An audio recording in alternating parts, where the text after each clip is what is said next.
Hey, it's Christian Perkins here in Northeast San Antonio, bringing you the April 2023 edition of the monthly housing market update.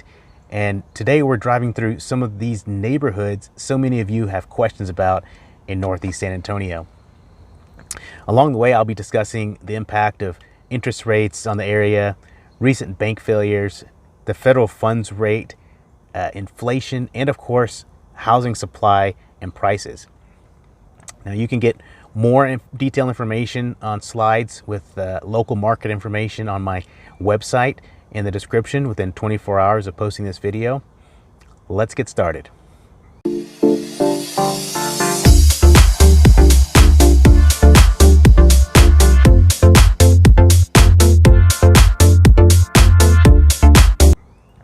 Today we're going to be driving through 4 neighborhoods. One is brand new and just starting. The second one is also new, but been building for a while. And the last 2 are well-established neighborhoods.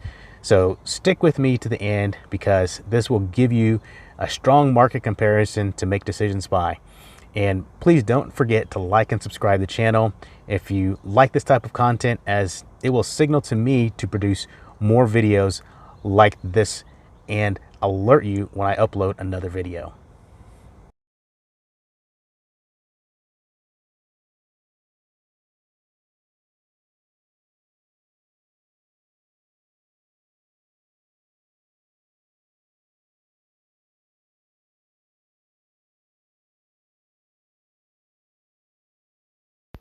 Okay, here we are first in Avondale subdivision. This one is brand new.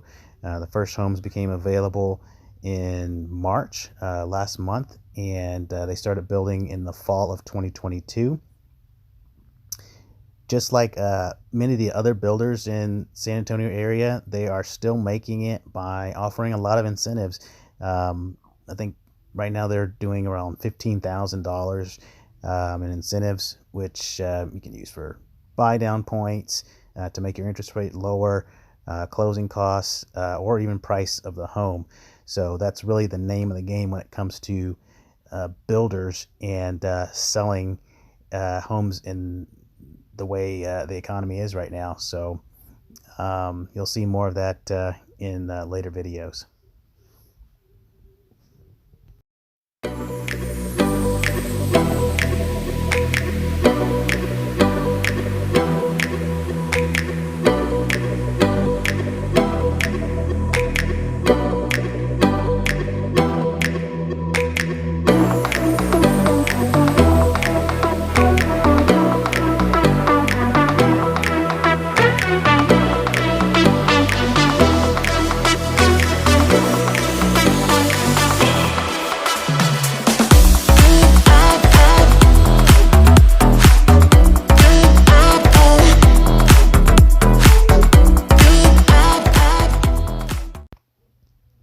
And now we are in Comanche Ridge at Toepperwine Road. There have been multiple builders in this subdivision. Everview Homes, who I think is still in the subdivision, Bella Vista Homes, they left the subdivision, and New Leaf Homes, I also think they're not currently building anything in the subdivision. But the reason Bella Vista left is they just couldn't get the materials they needed. This is at least the story I got from the salesperson there. I've sold Bella Vista Homes for many years, back in 2008, 2009 when I first was licensed, and they built a good product. So I was quite disappointed to hear that they were going to leave the subdivision, but they just couldn't get enough, source enough materials to get their homes built at the time during the pandemic. I do see a little bit of activity out here, but I didn't see very many signs up for availability on lots. So we'll see in the near future if anyone else picks up some of these lots to start building in the subdivision. It is a very convenient location, so I wouldn't be surprised to see new building happening out here once all the interest rate things settle down.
Now, speaking of interest rates, bank failures, I want to touch on briefly, has been one of the latest pieces of news that actually helped interest rates.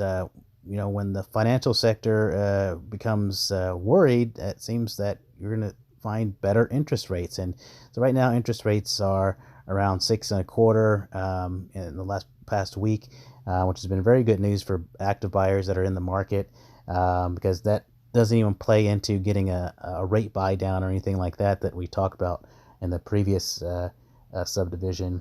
But interest rates are down right now. They have been as high as 7% over the past 6 months or so. And anytime you see fluctuations in interest rates, buyer demand either comes into the market or leaves the market. And right now, buyer demand has increased again because of the lower interest rates and the shaky financial markets. Now, we are expecting to see the federal funds rate go up again next month. I don't know if it's going to come at a time where the financial markets have stabilized, and that in turn affects the interest rates that people are going to pay for housing. If it's going to make the housing interest rates go up, or what's going to happen there. But we'll keep an eye on that.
Okay, our first resale neighborhood here is Fox Run off of Nacogdoches Road. There are about 3 different builders in here, and they started building in the 1970s, mid 1970s, and concluded building in mid 1980s. You're going to notice that there are a lot of single-story homes in this neighborhood, which I know a lot of people appreciate, that need that single story, that single level living in a home. And also another thing that you'll notice is the oak trees in this neighborhood are well established and huge. Check out that oak tree there. It just covers the entire street and the sidewalk, and of course almost the whole house. So something to think about in neighborhoods like this.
And switching gears into housing supply. Now that we're in Fox Run, we can kind of touch on that. Housing supply in San Antonio has been around 2.6 months worth of inventory. The national average right now is around 3.5 months worth of inventory. So San Antonio itself is well below that 3.5 months worth of inventory. And Fox Run neighborhood currently is at 1.1 months worth of inventory. So, we've seen homes come on the market and be sold. We have seen cancellations, but the deal is not every single house is either priced appropriately for the market, because buyers are not just buying anything like they were during the pandemic and the low interest rates, and sellers are just not able to sell it because they don't, either they don't have anywhere to go, or they're not going to mark it down where they need to. So it's kind of a standoff, if you will, in some of these markets. But you'll notice that throughout this neighborhood, they're just really, you don't see anything for sale, at least on this drive. I didn't notice any for sale signs cruising through this neighborhood at this time. So that's really kind of the theme of what you see in these neighborhoods.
And finally, we are in Emerald Pointe subdivision, or neighborhood rather, and it is this one was built in 2001, starting in 2001, and they finished up in about 2008, 2010.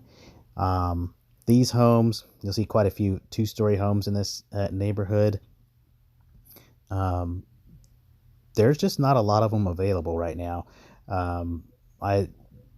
It was about even back in August with San Antonio. There was about 2.5 months worth of inventory in Emerald Pointe, and right now there is about 0.6 months, so about 2 weeks worth of inventory in this subdivision. So a lot of folks just pulled back as far as putting their house on the market.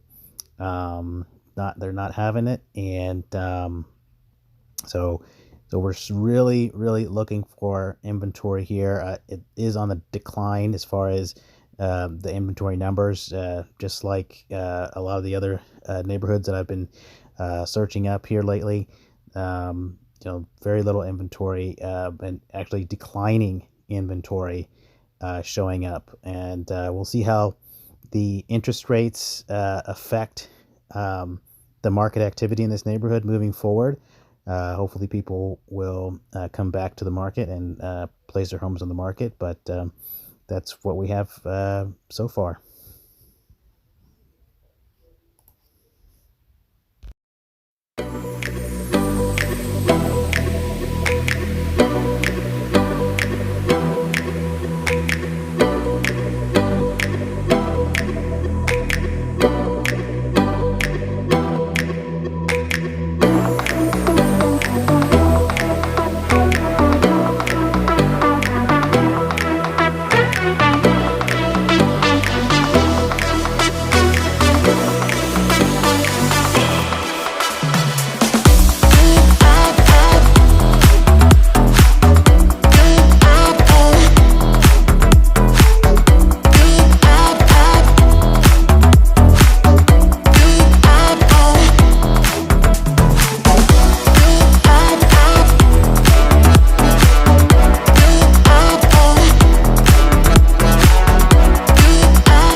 Thank you again for joining me today on this edition of the Monthly Market Report. Again, if you found this content helpful, be sure to subscribe. If you're thinking about making a move, you can reach me at 210-260-6617. Thank you.